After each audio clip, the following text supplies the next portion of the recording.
and Central Asia faces significant biodiversity threats and challenges. And the action in this area is crucial to safeguarding the region's diverse ecosystems, which are essential for ecological balance, climate resilience, human well-being, and overall well-being. Strengthening biodiversity action ensures the preservation of ecological and climate resilience, enables countries to implement effective strategies that align with global diversity frameworks, and contributes to sustainable development. Today's webinar will focus on best practices and lessons learned from integrating biodiversity in the cooperation frameworks in Europe and Central Asia. 12 countries currently are undertaking country framework evaluation and preparing CCAs. IBC is therefore organizing this webinar to focus on integrating biodiversity into CCAs. So in terms of our program, in addition to presenting the main outcomes and key action of the COP16 for the region, we will also have a part following that on where we'll hear about experiences in two countries, Kyrgyzstan and Northern Macedonia. And the resident coordinator from Kyrgyzstan and Partners and Development Finance Officer from North Macedonia will share insights on the integration of biodiversity actions and integrated solutions in the region. Then we'll move to the third segment, which will be dedicated to the UN country approach to biodiversity, expressing a shared recognition of the urgency of acting and committing to mainstreaming biodiversity through coordinated efforts. Let me see, there is discussion, yes. So the common approach provides a supportive framework for UN entities to align and link up our efforts to the global biodiversity framework, the SDGs, and other frameworks such as Paris Agreement. Then the fourth part of our webinar will be dedicated to receiving key messages on region-specific advocacy, emphasizing the importance of mainstreaming in CCAs and country frameworks, and the need to embed biodiversity consideration within and across policy sectors. These messages are designed to be used by resident coordinator offices and UN country teams in discussions with the respective member states. For your information, this webinar will be recorded for the sake of the colleagues who are not joining us today, could not make it. The last part of the webinar will not be recorded, and therefore I would like to invite you to share your experiences and challenges and lessons learned from the process of preparing CCA in an open, frank, and therefore constructive discussions. And with that, I will hand over to Thierry Lucas for the first presentation on the outcomes of COP16 to the Convention on Biological Diversity. And I hope we make the best of this meeting. Thank you. Thank you, Magdalena. Good morning, colleagues and friends. So I'll try to drive you today for this introduction on the latest development of the Biodiversity Conference COP16 that happened in Cali and then finished recently. So I'll give this overview and then we'll have a chance to have a quick Q&A all together. Next slide, please. So the first point, which is an important one, is that for once, and it's not always been the case, we had a massive society representation at the COP. So there were roughly 23,000 delegates. There was a place where people were gathering every day, and it was It was attracting 40,000 people daily. And could someone mute the mic of the person? Thank you. And there was also a massive involvement of cities, businesses, and finances. What it means for our region in Europe, well, we know in Europe already we have had and we are still having an increasingly active society addressing biodiversity loss. So it's something which is obvious in our region. It's not obvious in all regions in the world. And we are ranked as one of the top priorities for Europeans biodiversity. So for the work we have to do on CCA, it's really important to know about that, to always base our actions on the citizens, on the people, and on activities that are always grassroots activities. You will have the presentation, so I'll skip always a lot of information. Next slide, please.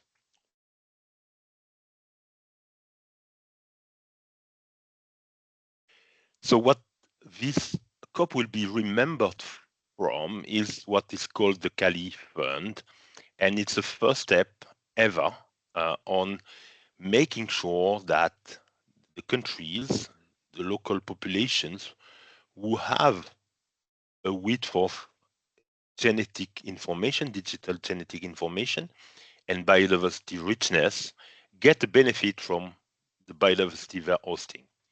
So there was a multilateral mechanism established at COP15. It was a tough discussion already at COP15, and there were lots of hopes and also lots of hurdles to find a way to operationalize this fund at that COP16. So the countries managed to get this fund set up, and also there's a mechanism now in place so that big companies who are making profits and benefits based on some genetic material will be able to provide funds and disbursements to the countries hosting this biodiversity. So it's a huge step for indigenous people, local communities, but also for our region. I have myself testified a number of big pharma companies from Europe and the United States who are doing, for example, an inventory of our biodiversity in pan-Europe.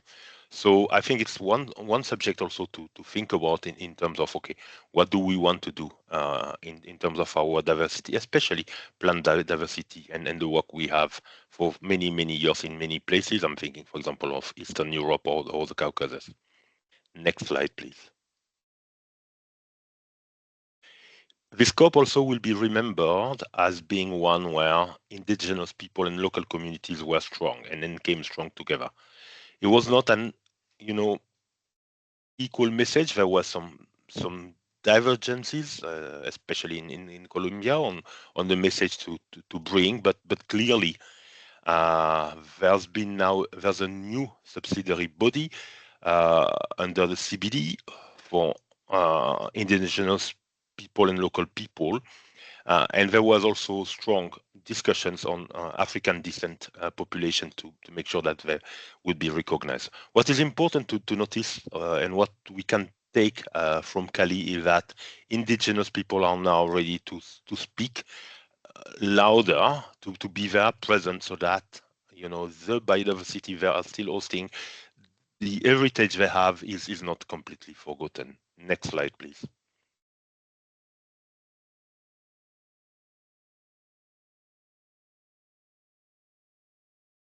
The last information which I believe was important and finalized during the COP is this new decision on biodiversity and climate change with a reference to ocean climate and biodiversity nexus.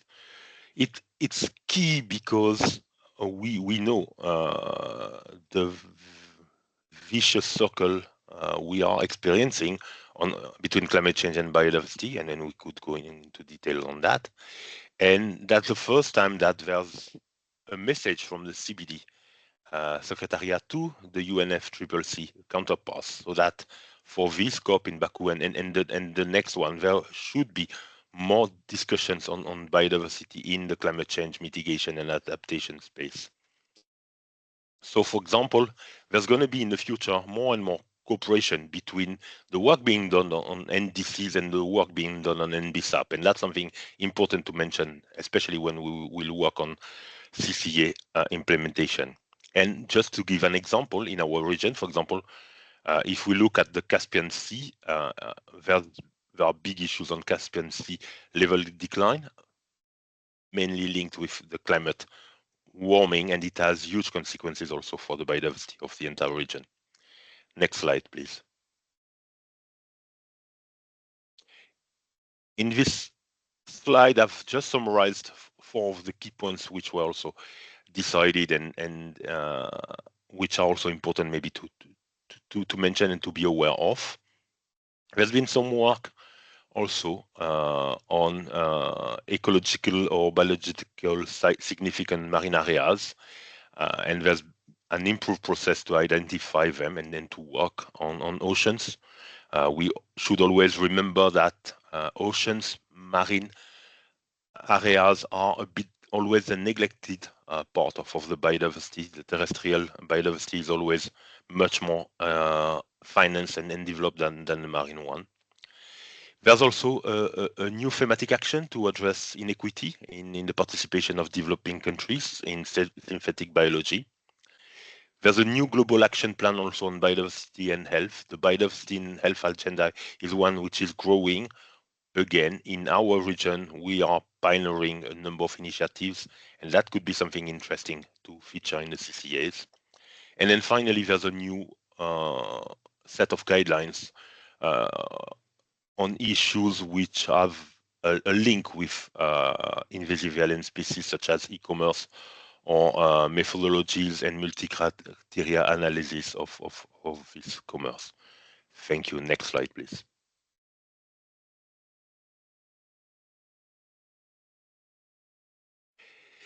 Cali will also be remembered as ending in a bit of a shadow and difficult time, because in the morning of the next day after the end of the COP, there were not the quorum. So we need for the CBD COP to have 2/3 of the delegate being present to get any agreement settled, and then we lack this quorum. So there's a number of items which are still pending, and which these items will be discussed in an interim exchange, possibly in Rome. The date is still to be confirmed. Next slide, please.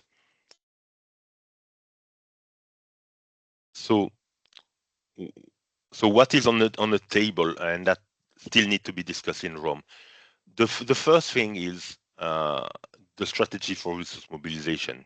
So what we are experiencing is that the goal of CBD 15 is to secure 200 billion annually by 2040, including 30 billion through international finance. But we are far from getting this amount of money. Estimations rose between 30 billion annually and then 40 billion if we include all sources of funding. So that's why there's a need for new way to get resources for biodiversity. And so there's been discussions, lengthy discussions, on whether to develop a new dedicated global financing instrument for biodiversity, or to base this instrument on the existing GEF ones. So I've just put below the existing mechanisms for mobilization of resources. So there's the Global Biodiversity Framework Fund, the GBFF, which has been agreed at COP15, and where there are 11 donor countries, especially countries from Europe. And also, as I said, there's also the replenishment of the GEF. Next slide, please. The second and then last part, which is also still on the table, is the monitoring framework of the Kunming-Montreal GBF. This is a truly important piece of work. Why? Because if we listened to analysts on why we failed after 2010, why we failed on the Nagoya Protocol. The main reason listed by experts is the fact that the monitoring framework was not strong enough, so that countries would feel compelled, would feel obliged to deal with the agreements they had set up in Nagoya. So that's why this part of the work is super important. Next slide, please. So there's a need to have a mechanism for the planning, monitoring, and reporting and review. This work should continue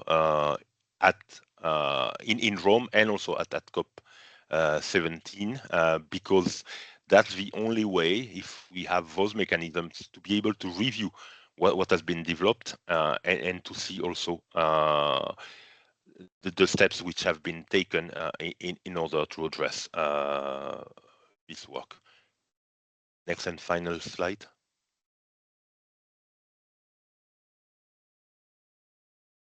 Next. Thank you. So apologies because there was a conference next to my door here, so it's been a bit loud. I hope I was still clear and information you could receive easily. I'm very open to any question you have on the presentation. Thank you. Thank you, Thierry, and a pleasure to see you again. And it was all very, very clear. I think that because we have a time constraint on the next intervention, we'll go on to that, and then maybe you can hang around for any questions about that. But that really provides a very nice basis for the discussion going forward. And with that, I'd like to hand over to Marika. Thank you. Thank you, Nick. Thank you, Thierry, and thank you, Nick. So welcome also on my behalf. I'm Marika Palosaari. I work at UNEP's Europe office, and I'm part of the IPC core team, and I will be co-moderating from here onwards together with Nick. So now it's time for us to move to the segment where we really zoom in and discuss a little bit about the integration of biodiversity into the country level work. We are very pleased to have two speakers from the region, from Kyrgyzstan and from North Macedonia. And it's my pleasure first to introduce you to Antje Krave. She serves as the United Nations Resident Coordinator in Kyrgyzstan, and she brings over 20 years of experience in international cooperation, sustainable development, and peace and security. Previously, the RC of Kyrgyzstan has served in leadership roles within the UN system in Afghanistan, Haiti, Yemen, and with the OSCE in Ukraine. And her career has included also work with the German government and CIZ, spanning Europe, Pakistan, and Afghanistan. So now we hear from her as she will tell us a little bit about the biodiversity and mountain action and the lessons learned from Kyrgyzstan in that regard. Ms. Krave, the floor is yours. Thank you so much, Marika, for the kind introduction, and to you and all the other colleagues. First of all, let me check. Can you hear me clearly? Can you give me a thumbs up if everything is fine? All right, very good. So then also a huge thanks for considering actually Kyrgyzstan and the UN country team's efforts here when it comes to mainstreaming, in particular biodiversity across the UNSDCF. The topic resonates hugely with Kyrgyzstan and with the UN system, what we're doing here. And so I'm extremely happy to be able to present and reflect a little bit. Thank you also for accommodating my schedule. I have to run, unfortunately, away for a UN country team meeting in exactly 18 minutes. So I'm trying to address also a bit the questions that you have asked, that you'll be discussing later on the challenges, the lessons learned that we had, because unfortunately I won't be able to stay, neither will anybody from my office. So apologies for that, but just that as an introduction. So I already started off by saying, like, sort of the biodiversity topic as such resonates hugely, enjoys a huge importance in Kyrgyzstan, that faces environmental challenges that are both urgent and, I don't need to say that to you, interconnected. So as the third most vulnerable country to climate change in Eastern Europe and Central Asia, Kyrgyzstan faces rising temperatures, rapid glacier melt, and intensifying natural disasters, and compounding these issues is the alarming rate of biodiversity loss that is also a result, of course, of climate change, but also of many other issues.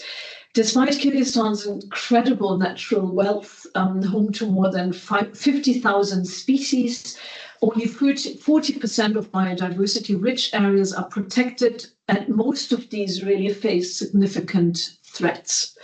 Human activity, climate change, and unsustainable resource use are driving this decline, and quite rapid decline, in biodiversity. These challenges, as I said, however, are not isolated. They intersect and actually amplify one and another. Now, recognizing this, first of all, when you look at our UNSDCF that was endorsed in 2022 and spans over the 5 years period 23 to 27, actually, we have one entire priority area that is actually emphasizing the conservation of natural resources and the sustainable use of ecosystem benefits to support human development. And then we have also actually, like, sort of across the other priority areas, mainstreamed and are continuously mainstreaming and integrating biodiversity considerations as we move forward. To achieve meaningful impact, we have embarked on really an integrated approach that positions biodiversity as a cross-cutting priority, fully embedded into the broader development agenda. And I think this is extremely important. What that means, for example, that integration is integrating biodiversity, for example, into pasture management, has not only preserved ecosystems, but also strengthened the livelihoods of mountain communities. And maybe because the title of my intervention also mentions the mountain agenda, just to explain to those who are not familiar with the Kyrgyzstan context. Kyrgyzstan has, well, some say 84, others up to 90% of the landscape is actually mountains. Of which another around, I say, 75% are above actually 3,500 meters. And obviously that comes with its own challenges when we speak about biodiversity. Now, similarly, coming back to the integration, reforestation initiatives tied to disaster risk reduction have mitigated landslides while restoring critical habitats. And then, and I'll speak to that in a moment a little bit more, but I want to mention it already now. I did say that human activity and unsustainable resource use are two of the reasons also for the accelerated biodiversity loss that we are seeing. So we as a country team have acknowledged that really awareness raising and education in so many regards is extremely important, be it about the use of resources that can be water, but then also the broader climate change and climate action agenda, but also biodiversity. And so we are working very closely with, for example, the Ministry of Education and integrating the themes of climate change, biodiversity in curriculums that are currently actually under development. Now, embedding biodiversity into the non-environmental sectors is not without challenges, as you all know. In Kyrgyzstan, underdeveloped biodiversity monitoring systems and limited use of technologies like remote sensing hinder data-driven decision-making very much. And without robust data, it remains difficult to actually demonstrate biodiversity's relevance to other sectors or to craft evidence-based interventions. Limited understanding of the environmental fragility restricts integration of biodiversity considerations into areas like urban planning or energy policy, and which is why current efforts of the UN system here, therefore, are now very much focusing on cross-sectoral training and technical support, as seen in Kyrgyzstan's renewable energy initiatives. And institutional silos and short-term economic priorities, by the way, through the complicated efforts to build cross-sectoral consensus. And I think that's a very, well, that's a recognition we all have, that fostering really like sort of the cross-sectoral cooperation also on the government side, of course, is a big challenge and one way really to success.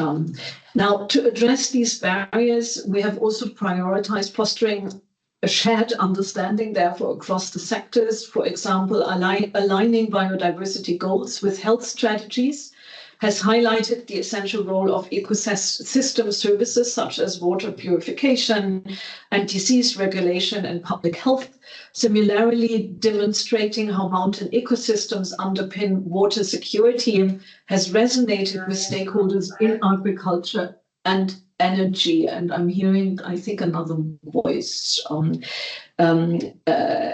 such linkages are critical for including biodiversity considerations into the UNSDCF and also the CCA process, actually, where we are focusing very much also about, we're about to finalize this week the update to the CCA, where biodiversity is actually also having a prominent role.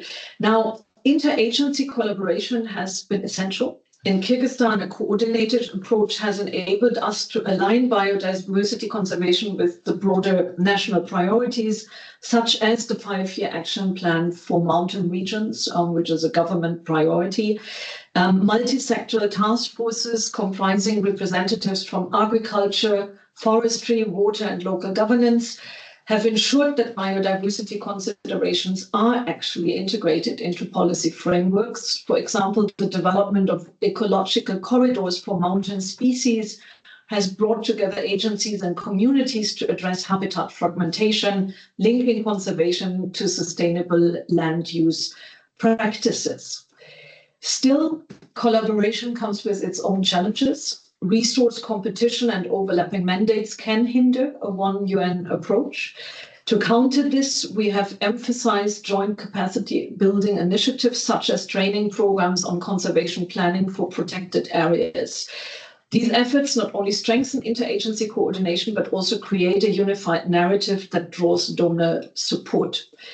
To address the lack of long-term funding for biodiversity conservation and biodiversity initiatives under the 5-year action plan, and actually also really to bring together the expertise of the UN system in the country, we are currently actually considering the establishment of a conservation trust fund as a multi-partner trust fund, and hope to be able to actually take this to the finishing line early 2025.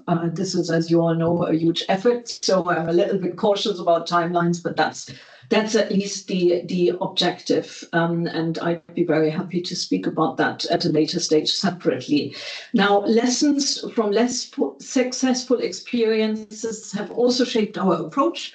In the past, global frameworks were applied without sufficient adaptation to Kyrgyzstan's unique mountain ecosystems, leading to limited effectiveness. Today, we therefore prioritize very much localized solutions, such as integrating biodiversity into agroforestry projects that balance conservation with community livelihoods.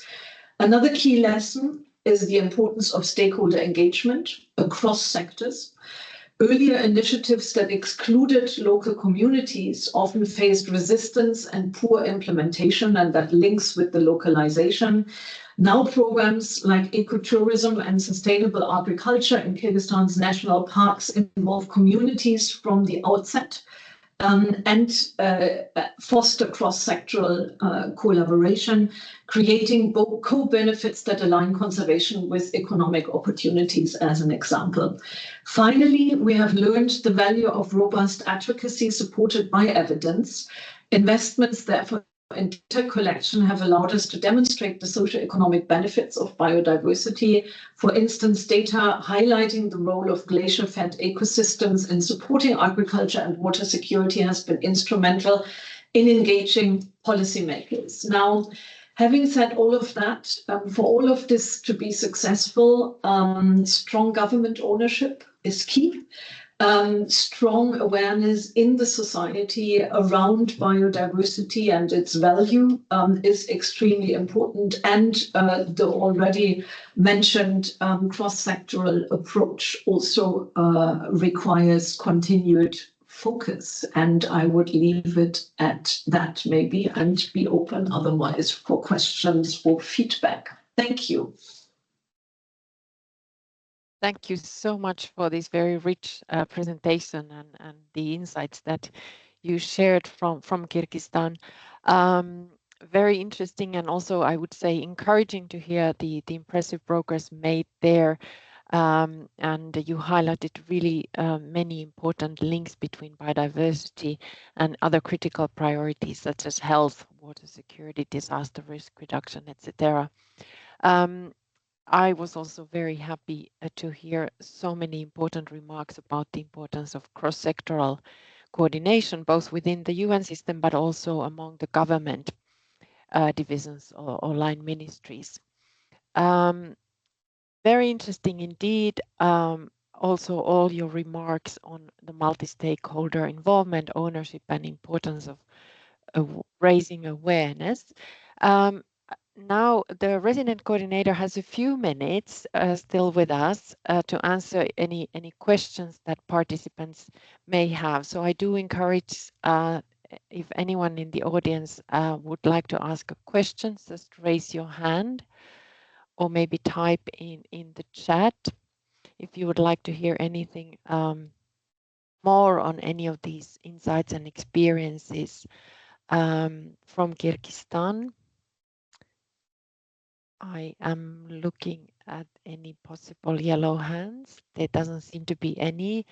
The presentation was a very comprehensive one. Thank you so much for having participated, and I wish all the best with finalizing the update to your CCA, and very happy to hear that biodiversity is prominently featured there. Thank you so much, Marika. And again, thank you for offering this platform, and happy to come back at any time or answer any questions.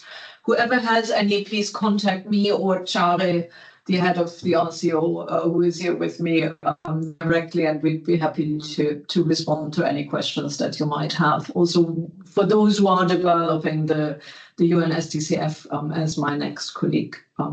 Great, thanks. And thanks to the whole team who facilitated this presentation. Thank you. Okay, so now we can move forward on our agenda.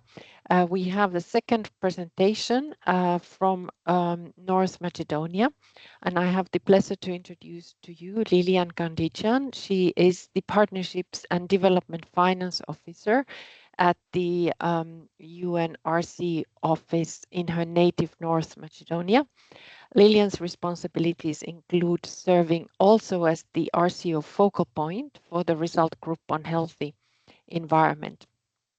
And as part of her work at the RCO, she facilitates also the design of UN-wide joint programs, building multiple UN entities together to work on those very important multi-stakeholder partnerships that can help to solve challenges such as biodiversity. So now over to you, Lilian.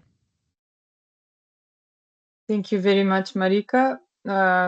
Thank you, first of all, for inviting me. Thanks to the IBC on Environment and Climate Change for the opportunity to present the experience we have in the UN city in North Macedonia. So my presentation will focus specifically, I don't know if we can put up the slides.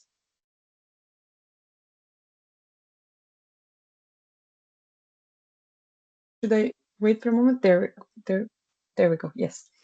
So I will specifically discuss a bit on our experience in preparation of the new CCA, as we are currently about to finalize our CCA. We are on this among these 17 countries that are currently working in 2024 on evaluation and CCA, and next year we'll be working on the UNSDCF.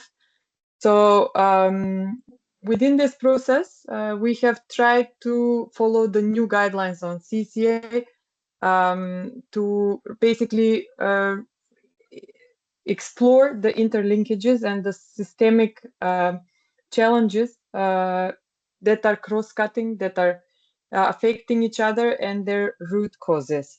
In this process, we have identified 9 development challenges, and biodiversity is featured in one, but has a cross-cutting effect that I will discuss in more detail. So specifically, we have, for example, our 9 challenges are competitiveness of the economy, the quality of life, social inclusion, energy security, pollution, resilience to multidimensional shocks, rule of law, public service, and public finance.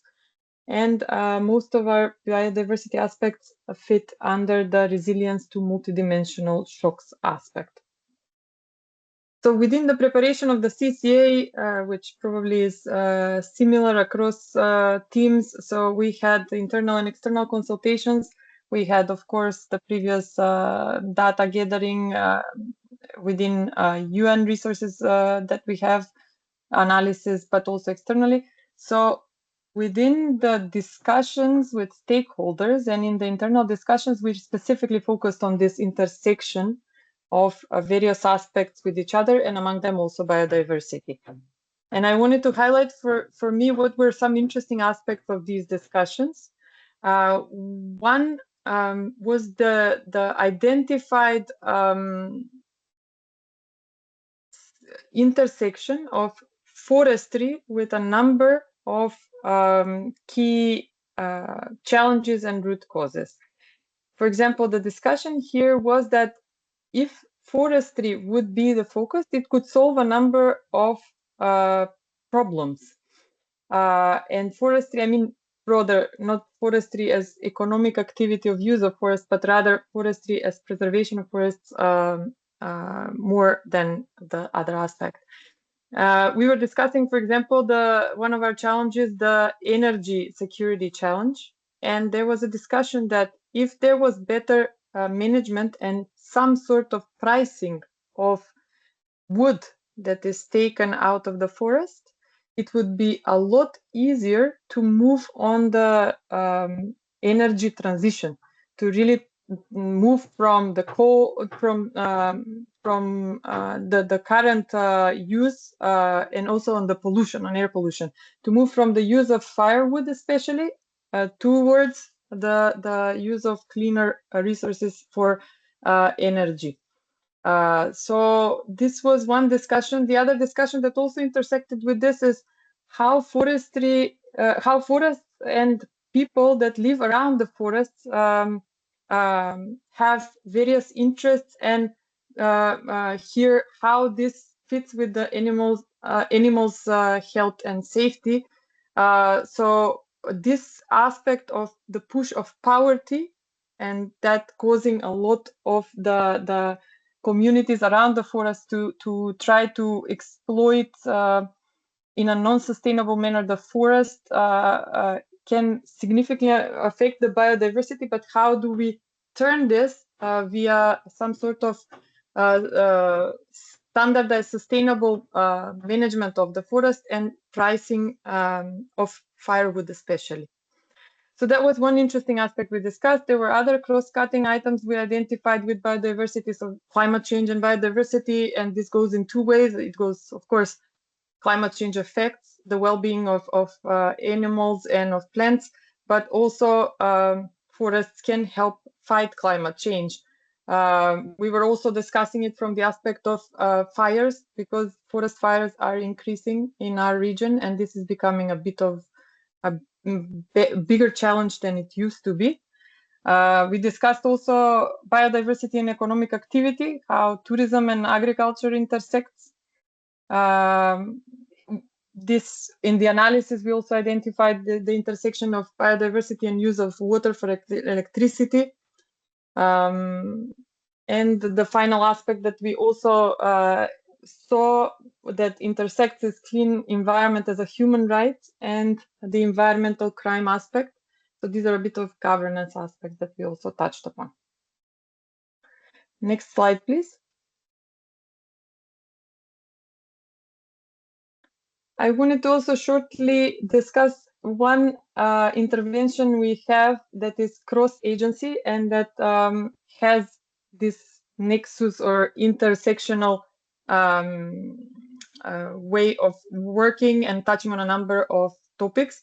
It's about a world natural and cultural heritage site we have in the country, which is one beautiful lake that has precious biodiversity and also has very famous old city on its mark. So this is why it's both culture and nature world heritage. And here we are trying to work on preservation of both via supporting a study on urban planning, actually.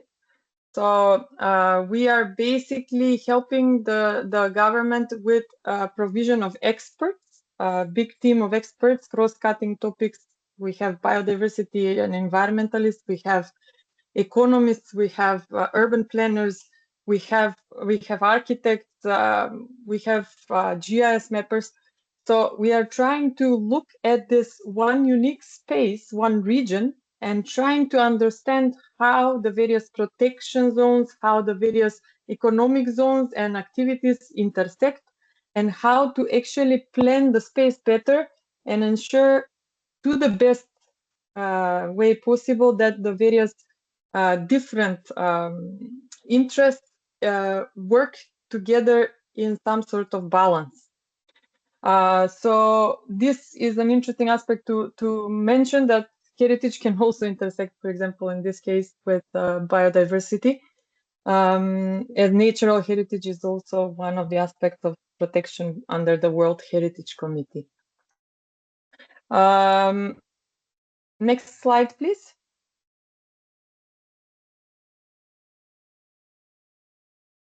My final thoughts are to just explain how we see our way forward towards the UNSDCF and what are some potential maybe innovative ways of thinking of various aspects that intersect with biodiversity and entities that can engage. So we are, as I discussed before, we are still going to be doing this in the next stage, but we will probably, based on the CCA analysis, be looking at forests and lakes. So expand a bit our focus from the previous cooperation strategy that was more on protected areas when we talk about biodiversity, to look at these intersections that I was discussing with these two types of natural habitats. Then again, the intersections with tourism and agriculture, the intersection of biodiversity and DRR, especially with the forest fires, clean environment as human right and environmental crime. And we will, of course, continue with the work on national parks, which also has a bit of a governance aspect in terms of PFM and PAR. What I didn't put there, probably under the NDC, there's also going to be an aspect where we should see how biodiversity also intersects with the climate change mitigation and adaptation. In terms of agencies, we already have UNEP, UNDP, FAO, and to an extent also UNOPS and UNICEF engaged on biodiversity. But there's more room and there's actually more interest, I would say. And I think Thierry mentioned it, for example, WHO is now concentrating more on this intersection between climate change and health, and also the One Health approach. So this could result potentially in greater partnership and intersection between health and environment sectors, and possibly also biodiversity, as it has linkages also with pandemics and those aspects. UNESCO, I mentioned, this could also be, and we have them now already engaged with this Ohrid work, a bit on nature and biodiversity. OHCHR, they're increasingly trying to look at the topic of the new environment as clean environment as a human right aspect. So all of these and many more, of course, UNDRR, UNODC, who also works on environmental crime. There's a lot of potential to have a really strong team around the topic of biodiversity and to address it from various aspects within the UNCT. So over to you. I hope I wasn't too much over time. Thank you once more. Thank you, Lilian, and thank you so much for having shared all these insights of your process and this ongoing work with the CCA and the cooperation framework. Really valuable, and I'm sure many participants can learn from that, and also it resonates with them. And obviously very great example, this Ohrid region, as it sort of brings and illustrates so many different aspects of the biodiversity considerations. We are a little bit behind the schedule, but not too badly. So if there's anyone who would like to ask a question to Lilian right now, I think that's possible. We do have later on the agenda also a bit of time for an open discussion, and we can come back to with questions to Lilian and Thierry, and also just share reflections on what we have heard, because obviously one of the most important reasons why we organize these webinars is to provide a platform for exchange and learning from each other, working in different countries. If there are no questions to Lilian at this point, I then hand over to Nick and Hossein, who will take us back more to the global level. Thanks. Thank you, Marika. And indeed, I mean, I think we could all see that there are lots of natural synergies between biodiversity restoration and protection and adaptation in particular, but also there are many other examples given: energy, poverty reduction, agriculture, migration in the chat as well. And yeah, these are just synergies which are there. We don't need to force them. We don't need to search for them. They are really already there. And so it was very, very, very nice presentations. Thank you. And thank you, Lilian. So now we move on to Hossein Padai, who is head of the Environmental Management Group, Secretariat in UNEP. And Hossein is going to talk a little bit about the UN Common Approach to Biodiversity. Over to you. Good morning, colleagues. Good evening. If you are in a different geographical location, thanks a lot, Marika. Thanks a lot, co-chairs of the IBC. This is a huge and great opportunity for me to be in this meeting, and I cannot explain and describe how much I am happy to be in this discussion and enjoying this conversation with colleagues within different UN country teams. I have always dreamed about this interconnectivity between our work at the global level and your work at the national level, and how can we complement each other? How can we make sure that there's a circularity between our work and that our decisions at the headquarters level make sense? Our policies at the headquarters level make sense to what colleagues are doing at the UN country team. So it's a real great pleasure to be here. I know that you have very little time, and I don't want to make another perhaps official presentation here about what we are doing in the EMG. I would try to be very brief and sort of stick to the key messages that I would like to convey from the global and headquarter level perspective on biodiversity mainstreaming within the UN system. You may know already what the EMG is. The EMG is the largest UN coordination group on the environment, which is hosted and chaired by UNEP. It has 52 UN entities, and it is created to bring about more coherence, more coordination in the UN system and the environment. One of the core activities of the ENG in the last few years has been on biodiversity mainstreaming, creating a biodiversity or creating a nature component within the UN system, strategies, programs, making sure that there is a culture of biodiversity protection and nature protection within the UN system. We don't have this expectation that all 52 UN entities will grasp and will respond to this at the same level. We know the challenges, but the idea is that gradually and organically we try to promote that culture. And for doing so, we need to have a circularity between our work and the national level. We need to know what's happening in your different country teams for us to be able to better respond and to formulate the necessary tools that can be applied and used by UN country team. Next slide. If I, thanks a lot. So I think I have already addressed this second slide. I can go to the third one.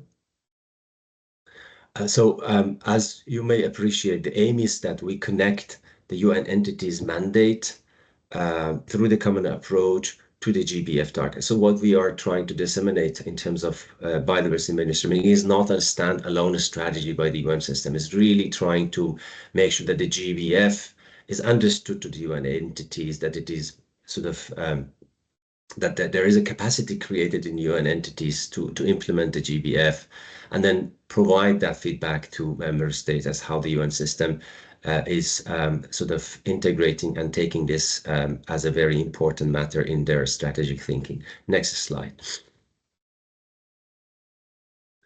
The common approach on biodiversity, which has been created and established in 2021, is a result-based approach. Is it about setting certain objectives, outcomes, and outputs, following the same vision of the GBF, but specifically for the UN organization? So it is composed of a set of outcomes and outputs at the agencies level, at the headquarter level, at the regional and at the national level. And these are defined in order to give flexibility to all entities to be able to relate biodiversity to their mandates. And it is flexible because it doesn't ask the UN entities to accommodate and integrate the whole package of the common approach at once. It is a flexible approach to allow you to pick up one of these outputs or one of these outcomes and then try to demonstrate how much you have been able to integrate. And I was very pleased to hear, for example, these stories from Kyrgyzstan and also from our colleagues in other parts of Europe, that they have focused on a specific area, which is good. We don't want at once all entities find the way that's the same way. It is to provide a flexible approach within these outcomes or outputs that are mentioned here. Next slide. Yes. As I said, there are 50 ways that we have suggested in the common approach that agencies can pick up, whether this is a work relating to cultural heritage or whether this is something around mountains. I think the idea here is that, as you have noticed or you will notice in the common approach, there are 3 impact areas that are very inclusive areas, and they are contributing to 15 objectives. These impact areas are those that speak to mandates of all UN entities, be it in the area of health, be it in the area of food systems, be it in the area of human rights, or be it in the area of strengthening national laws or regulations for the country or strengthening their institutions. There are 50 ways that you can look at and to pick 1 or 2 and then try to demonstrate how much and how can you actually integrate this within the UN country framework agreements. Either if you're in the phase of revision or updating, try to see where you can integrate one of those ways to demonstrate you are actually responding to the nature agenda. Next slide.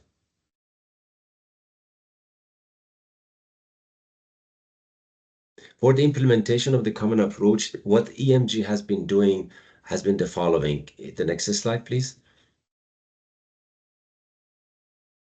So we have first done a mapping of the relevance of these 15 objectives that we have set in the common approach to the mandates of all UN entities, whether they are programs or MEAs or UN regional commissions or funds. Why we have done this mapping, it was just to show to you that these are the ways and areas where you can collaborate with your partners, whether at the national level or at the regional or at the international level. So you can identify your partners in order to be able to collaborate. And we also are demonstrating that not in all areas UN entities are active. And the purpose is that over time, by 2030, we increase those empty areas and make more and more a relevance between the work of the UN entities and the GBF over time. We have also done another mapping that cross maps the UN entities mandate and the common approach objectives and the GBF objectives, if somebody wanted, just to make sure that from a sort of policy perspective, you are connecting the dots. And what you will be doing at the UN country teams is about SDGs, is about GBF. These are also relevant to the objectives of the common approach, and these are not isolated instruments or processes. Next slide. So we have done these mappings. We have also organized a number of webinars to increase the awareness of the various UN entities and also other stakeholders on the relationship of biodiversity to nexus topics such as food, such as urban agenda, human rights, disaster, risk reduction, and financing biodiversity. And we will continue organizing this to raise awareness. And I was very happy to see that a number of UN country teams have already been invited through the UNDCO in New York, through our colleagues in regional office, Marika and the IBC. And more of this will be, I think, happening to make sure that there is a good understanding of the various components of the SDGs that you are actually focusing on. You are developing your UN country cooperation framework agreements around them, and how in that context biodiversity would make sense. The so-called nature-based solutions could be a good glue to help not only address SDGs, but as part of that, addressing biodiversity and nature-related issues. Next slide. So just here to say that we have a sort of a very light monitoring and reporting mechanism under the common approach. It is not to impose another burden of reporting to you and to your colleagues in the headquarters, not at all. It is to build on what you're already reporting under the implementation of the cooperation framework agreements. We would like to see a reference and more relevance and more indication of a nature in the UN development, UN cooperation framework agreements as a way to report that the agencies are uptaking these at the national level. This is very important. There's another component that agencies have accepted to report, which is about how do we actually integrate biodiversity in our own operations and management. And this, goes under the UN, Greening of the Blue initiative, which is also coordinated by a good team in Geneva under UNEP leadership. And we also would like to show how much biodiversity has been integrated into the overall strategy plans of the UN entities, and sort of provide some qualitative narrative of mainstreaming at this moment. So we have about 4 quantitative and qualitative indicators for now in the common approach. And we hope to improve this as we receive more data also from UN entities and also UN country teams. Next. I think that is it from my side. I just wanted to make sure that I have highlighted the key points as I conclude. We need your feedback, your engagement.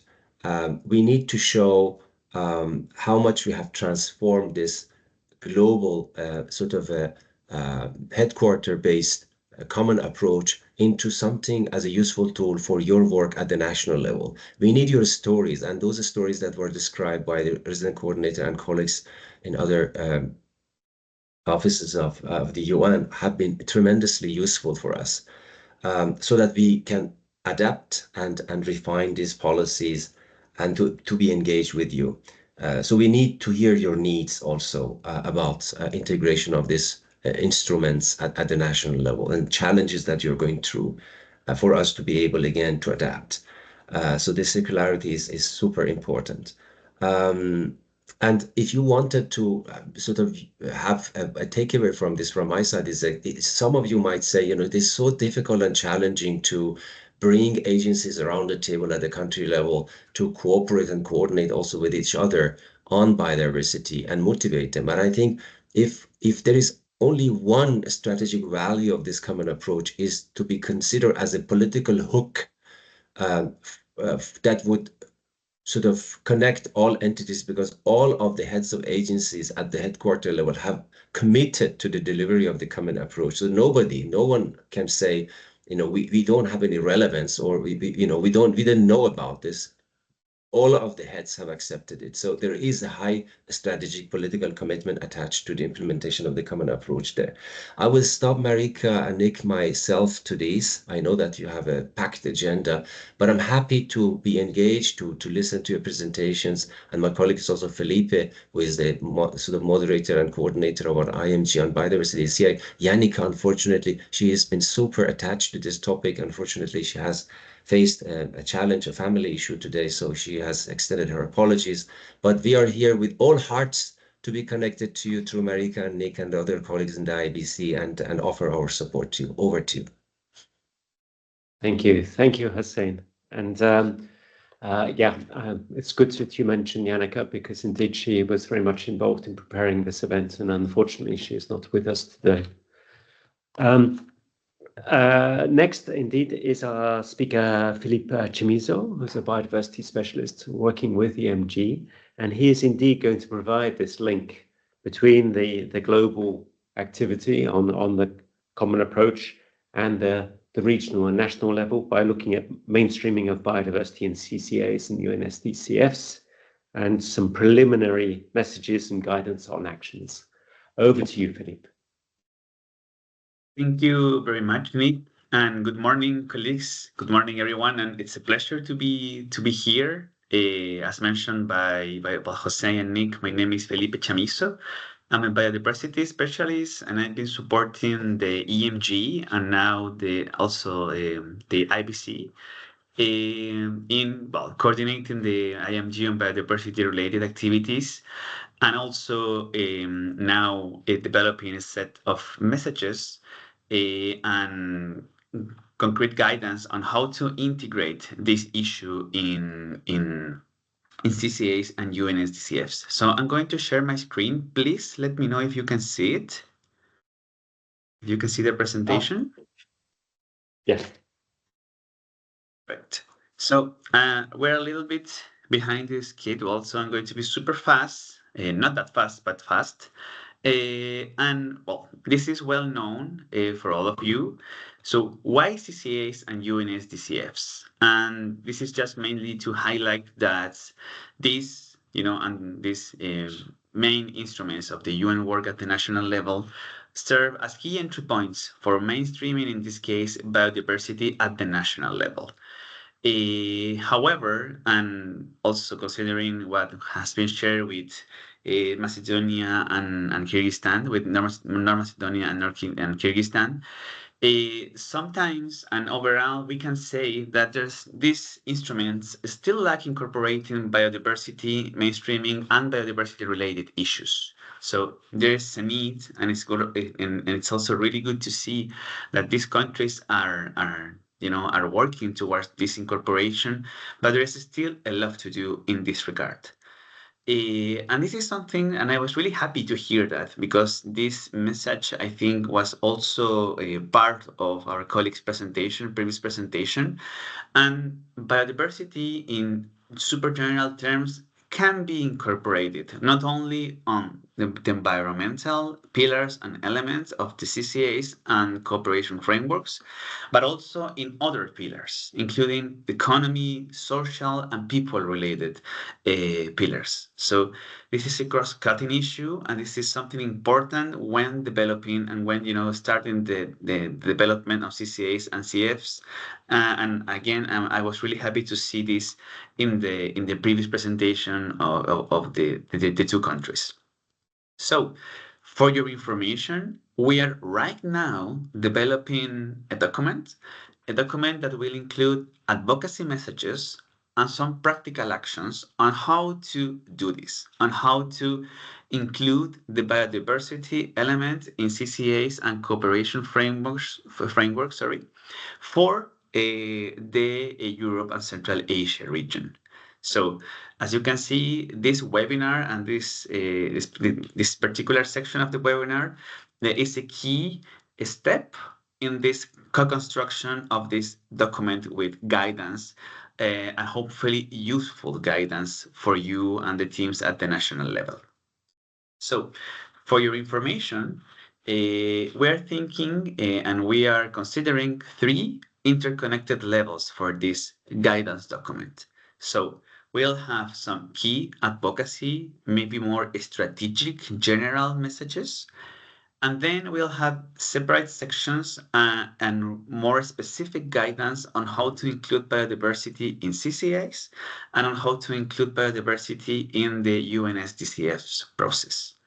So right now, I'm going to share just a couple of examples of the type of messages that we are constructing and considering right now, and the type of guidance that is being developed and that it will be available for you really soon. So there's a lot of text here, we know, but just some examples of the type of advocacy messages that we are considering for this. So I think that we are working at 2 levels, at 3 levels, I would say, because one of the ideas, and one of the objectives of this is, by considering the common approach that Hossein just presented, by considering the 50 plus ways to, how to incorporate biodiversity, in considering the different mandates of different UN entities, we develop more concrete regional messages that, like the ones that you can see in the right, but also more general guidance that might help you to, think about how to do this incorporation. And for example, I'm just going to read one. A super general example is, first step, consider that biodiversity and nature is indeed the basis of our existence, and that biodiversity and nature provides, products and ecosystem services that directly impact our economy, our society, our health, and overall well-being. This might sound not necessarily obvious, but it's important to consider this when developing and when again start thinking about how to include this. We are including and considering other type of messages related, for example, to regulating services, but also cultural services, habitat services, another type of services that contribute to our overall well-being. And at the same time, alongside with this, with this list, let's say, of more global messages, we are also considering more region-specific ones. So, for example, I was also really happy to hear that in the case of Kyrgyzstan, Macedonia, and North Macedonia, we're also considering and highlighting, the need for regional or multi-stakeholder, let's say, cooperation about this particular issue. So, for example, one of the key messages that we are also developing and considering is, in the region, we have sub-regional, in this case, platforms, such as the Regional Biodiversity Platform and the Biodiversity Task Force of the Western Balkans, that can be useful, that are important instruments for facilitating access to knowledge, strengthening capacities, technology, innovations, and overall exchange. So this is something super important that, again, we will provide as a key message, advocacy message for this CCA and CF process. But it's important to have this cooperation element in mind when thinking about incorporating biodiversity and biodiversity elements in these two processes. In addition, and we didn't include it, but we are also considering and we're going to incorporate some specific examples of about on how this is being really implemented at the regional level. So again, these are just some examples of the key advocacy messages, and additional messages will be developed addressing, for example, what is the role of biodiversity in production systems and in productive landscapes, meaning that this is not just a conservation issue, because we know that, for example, agrobiodiversity plays a key role. And of course, more messages about the interlinkages and how to really incorporate and maybe provide, some narratives on how to on how biodiversity links with other issues. And this is also something that has been mentioned in this event. We're talking about climate change, desertification, pollution, human rights, etc., etc., etc. So this is kind of the type of messages that we will also be developed during the coming weeks for your information. And then we have some specific practical actions and maybe more concrete messages on how to really incorporate biodiversity in the CCA. Again, in the screen, you will see some examples. For example, the first two is about incorporating and considering biodiversity-related data when developing the country situation and the development context that will contribute, for example, to a clearer understanding of the country's sustainable development trajectory and to setting up, UNCT priorities based on considering this biodiversity-related data. We are not in this case talking only about, for example, the number of species, but we're also talking about, the species biodiversity between different ecosystems at the national level, and also the diversity of different ecosystems within larger geographic areas at the country level. So these are some of the specific, more specific guidance that we're constructing, and additional specific guidance on CCAs will be developed and will include consider, for example, policy coherence and analysis specific guidance on how to properly conduct biodiversity-related policy coherence, and, for example, how national policies, including biodiversity-specific, but also biodiversity-related policies, includes and relates to MBSAPs, as well as the identification of analysis of policy gaps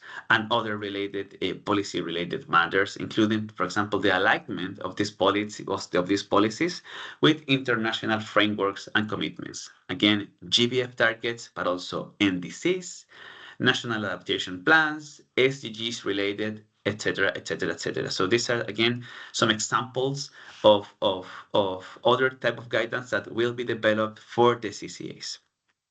And the same goes region-specific and more concrete also practical actions on how to include biodiversity in the UNSDCF. Starting with and again, this is something that was also mentioned and highlighted by in the previous presentations. Starting with how to consider holistic approaches to biodiversity action in, for example, the theory of change of the UNSDCF, and how this can be included in the strategic priorities and outcomes in the context of addressing national priorities and identified gaps.